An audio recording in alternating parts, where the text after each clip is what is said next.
I'll never forget the day my parents told me they were paying for my sister's dream wedding while I was eating stale ramen and drowning in student loan debt.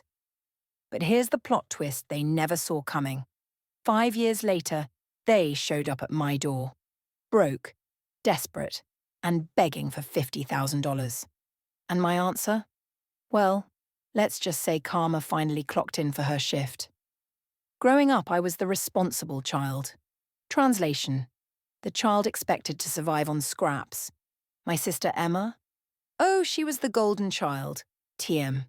She could sneeze and my parents would clap like she invented oxygen.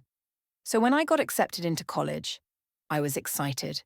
Until my parents sat me down like they were announcing a family tragedy. Honey, we're so proud, but we can't help with tuition. You understand? That phrase would haunt me for years. You understand. So I worked 2 jobs, took out loans, and graduated with $80,000 in debt. Emma, private art school, fully paid, because, direct quote, Emma is sensitive. Right. So sensitive she needed $120,000 worth of watercolor therapy. Fast forward a few years. I'm 25, exhausted, overworked, pinching pennies so hard they scream. Then I get the call. Brad proposed, Emma shrieks, and Mom and Dad are throwing us a lakeside estate wedding. That venue costs more than my entire childhood.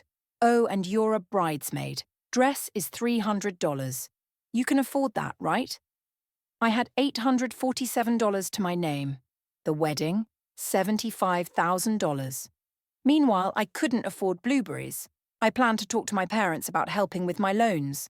Just $5,000. Literally 1/15 of Emma's wedding flowers. But at dinner, Dad shoved wedding photos in my face like a proud wedding planner. When I finally tried to bring up my debt, Mom cut me off. You're doing fine. Emma needs this. It's her special day. You understand. There it was again. That magic phrase that apparently cured them of all guilt. I left dinner and cried in my car until the steering wheel tasted like tears and chapstick. That night, something inside me snapped. Not in a villain origin story way, but close. I focused on work like my life depended on it. Took every horrible project. Said yes to everything except sleep. 2 years later, headhunted. My salary tripled. Loans, gone. All at once. I celebrated by buying myself a steak so expensive I apologized to my bank account.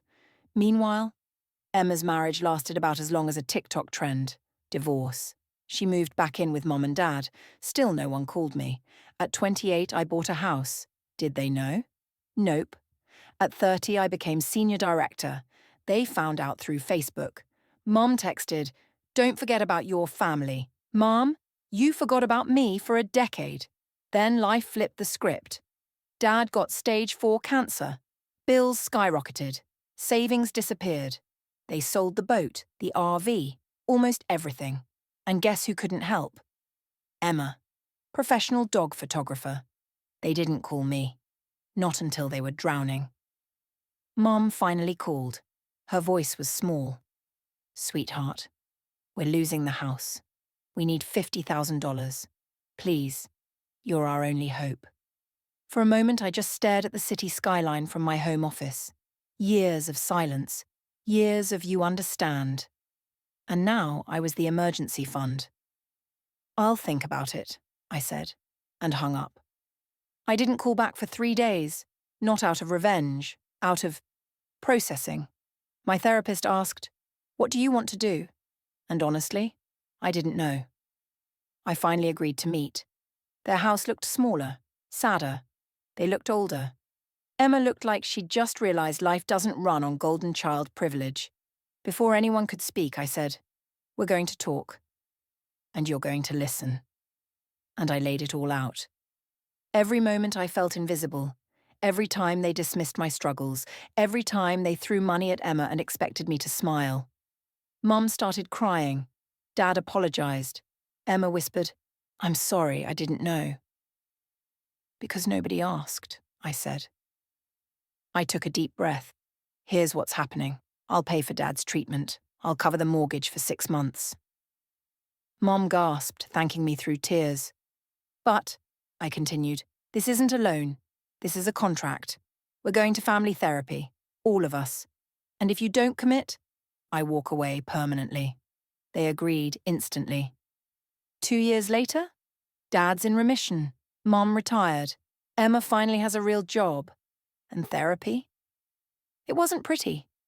We yelled, cried, unpacked trauma like a suitcase full of emotional grenades. But for the first time ever, my family sees me. Mom calls just to talk. Emma sends me flowers. Dad changed his will to give me my fair share. Sometimes I wonder if I forgave too easily. Sometimes I wonder if I should have walked away.